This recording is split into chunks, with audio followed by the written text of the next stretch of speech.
everybody. Welcome to the Gapology Guys podcast. This is your home for unique leadership conversations where we share insights from our books, Gapology, IMBAR, and Speed of Purpose. And tonight we'll be sharing the third performance gap in the Gapology Framework, the action gap. So let's go ahead and jump right in. Hey, Mark, how you doing? Good, Brian. How are you? I'm fantastic. Very excited to do this episode. For our viewers, so the last two episodes, if you haven't had a chance to listen to those, go back and do so if you can. We are going through the Gapology Framework. We thought this year we'd sort of kind of go back to the basics and provide some of this base information that we really think everyone needs for all the other podcasts that we have coming up. And we did the knowledge gap, and then we did the importance gap over the last two episodes. And tonight we're going to do the action gap. That's the third and final performance gap in the sequence. And then next week, when we do our next episode, we'll be talking about all the root solutions. So there's 9 root solutions. Those are the methods, the tactics that you can use to go after how to close each of the gaps. So I'm excited for tonight and for us to be able to wrap this up. What do you think, Mark? Yeah, I mean, in the remote workforce, which is prevalent out there today, and with the onset of AI, Gapology is more relevant than ever. You as a leader, if you know it and can execute to it, you will lead the group. You'll lead the group forward. You'll lead the company forward. So the companies we've worked with are excelling dramatically with Gapology. So you got to get there. So it's relevant and significant, and 10 years from now, you'll still be using it. So absolutely. And just to give everybody a little update, so knowledge gap, that's the what and the how. So does your team know what to do, or do they know how to do it? So knowledge, skills, those things. If the answer is no, then you have a knowledge gap, and we own that gap as leaders. So we need to always be thinking about that.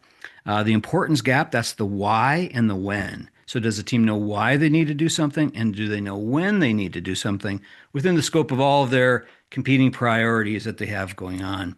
And we also own that as leaders. So if they don't know why or when, we own that. And the action gap is slightly different. So we're going to get into that and how it's a little bit different. We do own parts of that, but Mark will go through what the action gap is, and we'll give you the update on all that. So you want to kick her off? yeah, so when you get to the action gap, the knowledge gap and importance gap are closed, and you own that. So again, Brian just talked about it. The team knows what to do, how to do it. They know why it matters and when it must be done. So picture this as a new process you're rolling out. The action gap is actually doing it. So this is where I think Brian said where the rubber meets the road in a previous conversation. And so the action gap is the gap. It's, again, think of it KI and then this huge capital A, knowledge, importance, and then action. And it's got to be the right action, though. And we found that we spent years observing the top performers, and they focused on the right action and nailed it. We spent years focused on the bottom performers. They didn't understand Gapology and focused on the wrong action. So it's got to be the right action, because that changes everything. And again, when you think about an action gap, it has measures. It's a metric. It's a KPI, you may call it, in your environment. And if you are achieving the KPI, you've closed the action gap. If you're missing the KPI, you have an action gap, and that's what you're looking for. So it's not only a metric, but it's the behaviors defined that equal that metric.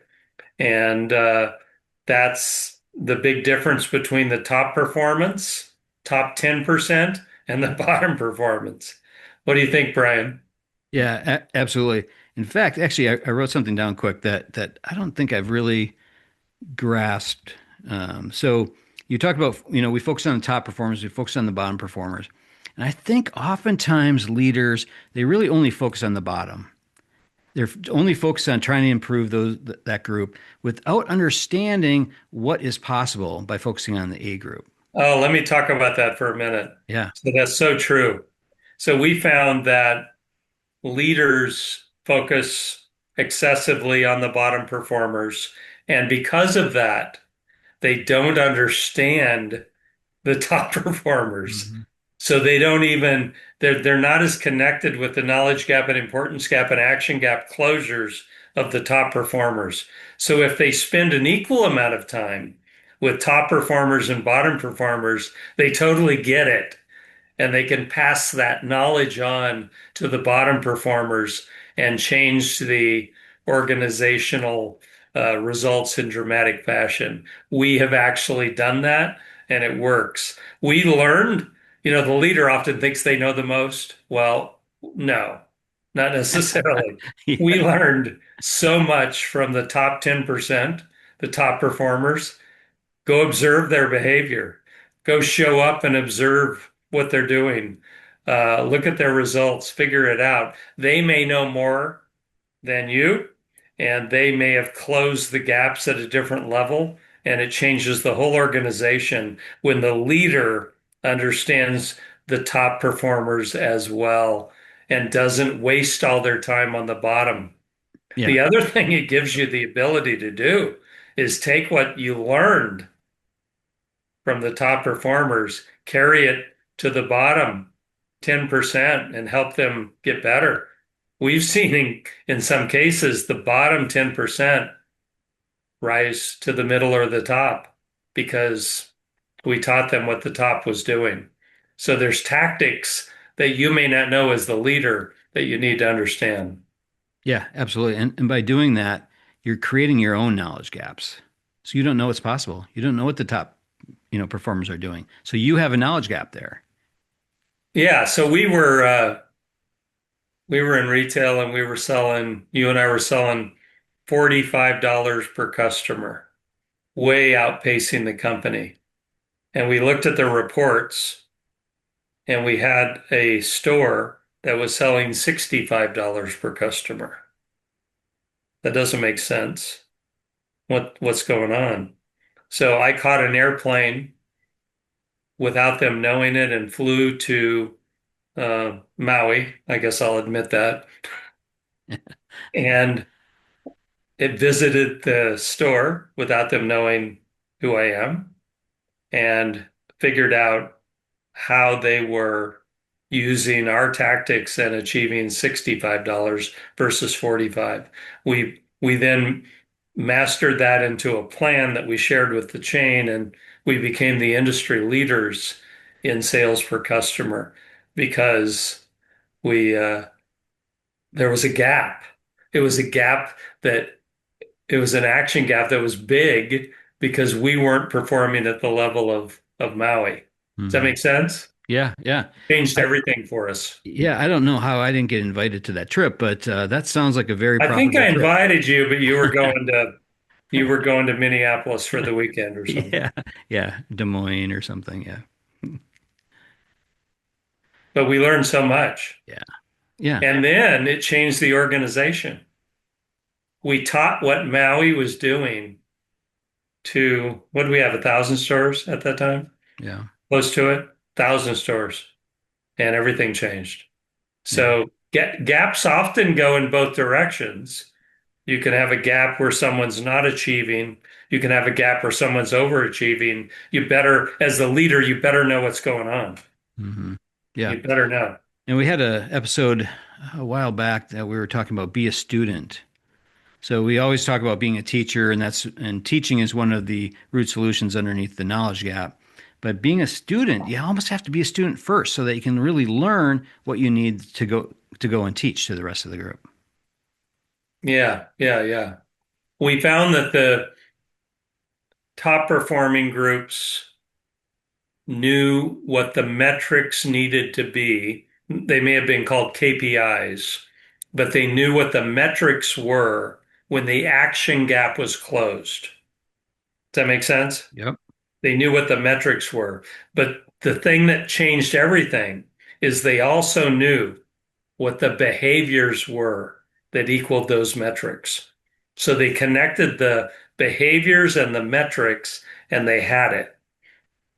Once we learned that, we were able to achieve things we didn't even, perceive as possible before. Mm. So behaviors and metrics combined, closing the action gap, boom, industry leading results. Yep. And the interesting thing too, I think here is that when you look at your performers on your team and you've got your A, B, and C, your top performers, middle performers, bottom performers, your A players, they want to know what they're being held accountable to. They want to know those metrics, those KPIs. They want to be recognized for it, celebrated for it when they achieve it. And then they also want the coaching. So, when they're underperforming, when they're struggling maybe a little bit, they need you as a leader to be able to provide that. And without having those metrics, they really don't know where they stand. I went to a Major League Baseball game last weekend, and they have what's called a scoreboard. Oh, really? That's interesting. Yeah, yeah. And they put up the results, Yeah. and they put up the results by person, by player. Wow, that's so And unique.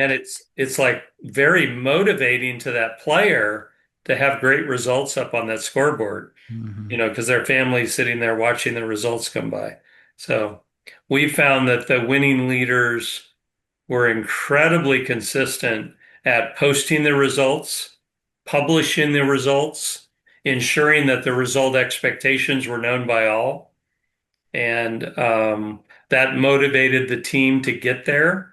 It motivated the team to listen when there were conversations around things that needed to be in place and that things that were uh, the characteristics of the top 10%, and they could do these same things, and it changed everything. So we need to publish results. The winning leaders consistently published, correct me if I'm wrong, Brian, they published and celebrated the top performers, and they made it very clear to the entire team what they were doing to achieve those results. That is action gap closed. That's what that is. They shared closing the action gap, what that looked like, and it changed everything. In many cases, they did annual awards for those specific metrics, knowing that that's what action gap close looked like. Hmm. Yeah, and I think the opposite of that is true sometimes. So your bottom performers, they love it when you don't publish results. They like to hide in the weeds. Yeah. So sort of think about that. If you're not publishing your results, you're sort of hurting your top players, and then you're sort of rewarding those bottom players. Yeah, the top players want their name on the scoreboard. Yeah. The bottom players may not want that, so maybe they shouldn't be on the team. They may not fit the team. So publishing results, making it public was a characteristic of the top performers. We learned that, and then we started publishing results weekly, and everything changed. We made them very transparent. Every week, everyone knew how everyone was performing. So if you look at the characteristics of the top performers, I'll give them to you real quick.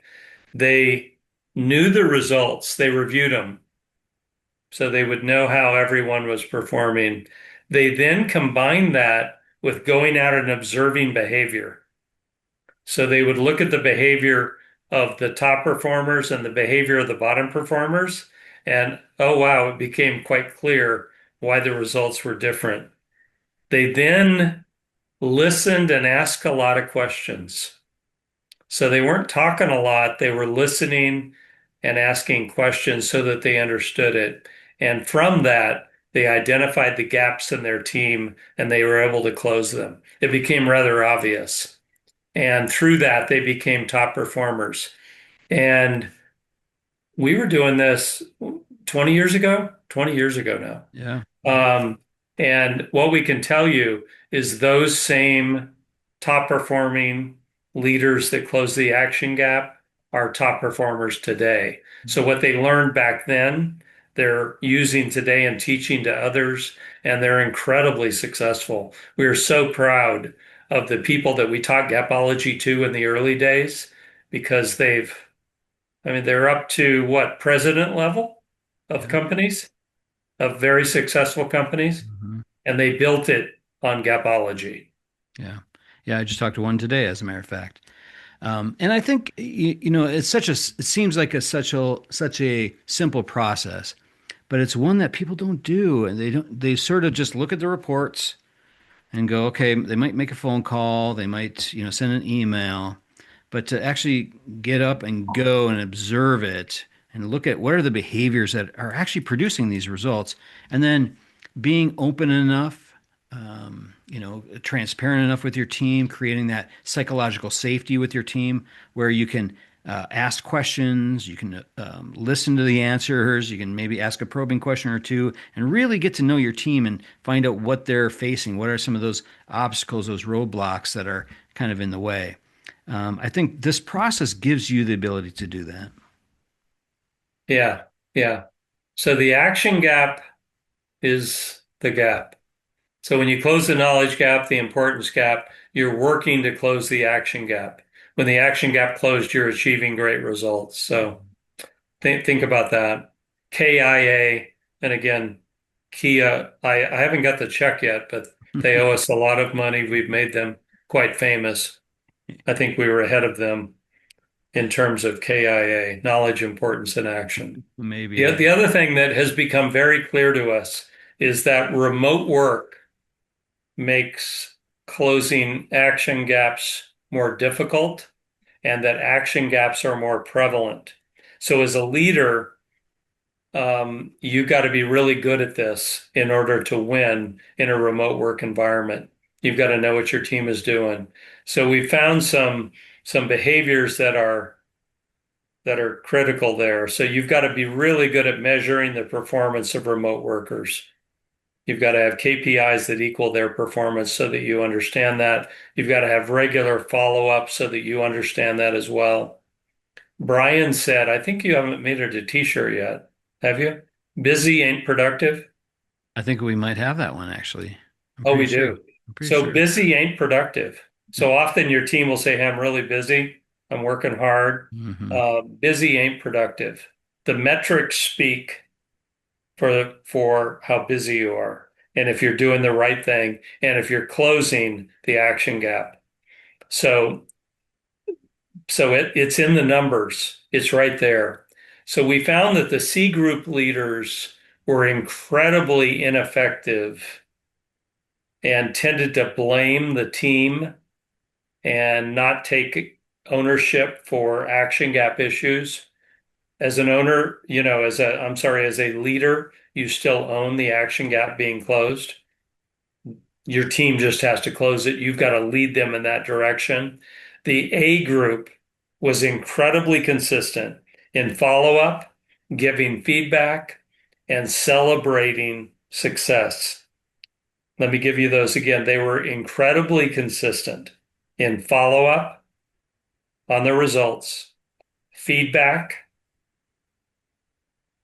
conversations, discussing how to get there, and then celebration of the top. It was quite different. So the A group was the top 10%. Picture the C group as the bottom 10%. We spent a lot of time understanding the difference, and that was an incredible difference between those groups. Yeah. Yeah, absolutely. The C group was pointing fingers is sort of the visual I had in my mind. Where when you ask them, so, what's up with the results? Well, this person didn't do this and this person didn't do this. And, I hired the wrong guy here, or, this is the Yeah, wrong, very wrong consistent person. message Very, very much so. of ineffectiveness. Yep. Yeah, huge. Yeah. Yeah. No, exactly.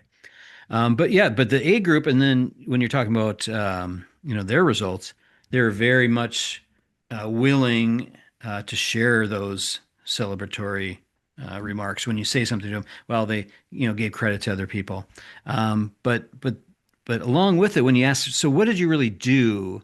What you talked there about the follow up feedback and celebration.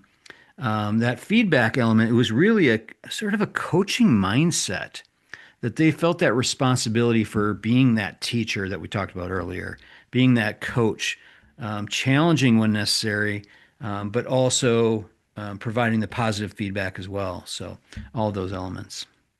Yeah, I worked in an organization, a retail organization, where I knew every Monday they were going to post the results and rank me for the prior week. So we went week by week. And because of that, I wanted to be number one each week. And I did the things that needed to be done to get me there. I it changed everything for me because I wanted my name on the scoreboard as number one. And so I learned how to close the action gap in order to get there. Does that make sense? Yeah. Yep. Um, so understanding what the action gap is, it means that we miss the results. Fair enough. Okay. It means that the behaviors that equaled those results were not in place. So Hmm. we found that the A group, the top performers, connected the results very clearly with a set of behaviors that got to the results. So they knew that if the number wasn't there, that the behaviors were not there. Once they had that, they were able to close the action gap consistently over and over. And they were able to look at the numbers and understand where the action gap was closed and where it was a big gap. And once they learned that, they became top performers. It was pretty amazing.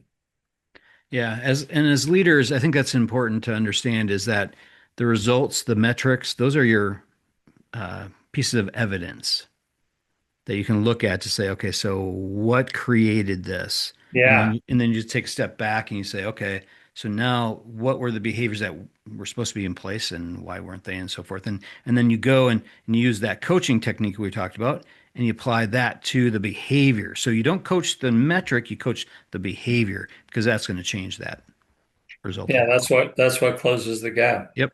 So whatever business you're in, whatever you're doing, whatever you're looking at, the action gap must be closed. If you're rolling out a new process or a new sales procedure, you better be good at closing the action gap or it will fail. And you may blame the process when it fails. Yeah. It's not the process.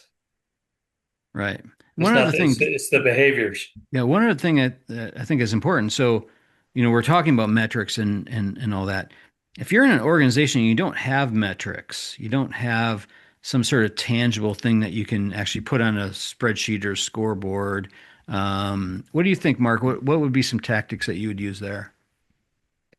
Develop some metrics. Figure out a way to measure it. So, well, imagine a baseball team where you're not recording the batting average. Yeah. It's not gonna be good. So you have to have the metrics that equal to the behaviors that you're looking for. Brian and I rolled out Gapology to an organization that had 45 KPIs. So every frickin' thing that we measured mattered. That didn't work. So we closed the door and wouldn't let the executives out of the room until we narrowed it to five. We came up with five KPIs, Mm, five most important KPIs, of which we knew the behaviors that equaled that. And those are the ones we measured every week. And the business, God, they are the industry leader by far now. Oh yeah, We don't want to mention them because definitely. they'll be Right. embarrassed. Right. Once they narrowed to five KPIs, the five most important, and Hmm. they understood the behaviors already, their business, I think they've quintupled. It may be more than that now. Hmm. So a billion became 5 billion Hmm. because they closed the action gap. Yeah. So if you don't know what to measure, you're creating action gaps, trust me. Yeah. So you have to know what to measure, you have to know what matters, then you have to know the behaviors that equal those metrics, Mhm. and then everything changes. And wow. Yeah. I was thinking about, so we had a colleague that worked with us that went to Africa, did some work in missionaries Yes. with churches and so forth over there. They figured out ways to measure stuff. You know, anybody can figure out a way to sort of, figure out at least how things are improving behaviorally, and you can put metrics to some of that kind of stuff. Yeah, whatever. Satisfaction scores. It could be, any of those kinds of things. There's a lot of Yeah, different. whatever business you're in, there's a metric. Right. How many people attended church on Sunday Exactly. was what they started measuring. Yeah. So Yeah. 30 became 200. Right. Wow, how did that change? Yeah. They closed an action gap. Hmm. So you've got to be good at this, leaders. So some of the characteristics we found in the top performers were they communicated the gap to the team. So when they found a gap, they told the team about it. That helps a great deal. Hey, we're concerned about this. And they communicate the gap behaviorally. Here's what it is. They then were good at seeking to understand the gap, what's causing it, and they gained agreement from the team to close the gap. So they got all the leaders and said, "Okay, we're closing this gap, right? You got it. You're in. You're in. You're in. Okay." They would then practice and role play consistently whatever the behaviors were to close the gap. And then they would, follow up with results and ensure that they created habit. We teach the habit ladder in Gapology. It's awesome. They would create habit around that thing, and that closes the action gap. Organizations that have rolled out the habit ladder have been incredibly successful. One of them just reported results on Wall Street today, and they were off the charts. So thank you. The habit ladder, which is in Gapology, is awesome. You should use it for everything that you need to create habit in. And again, it closes the action gap. So wow, I think that's what I know about the action gap.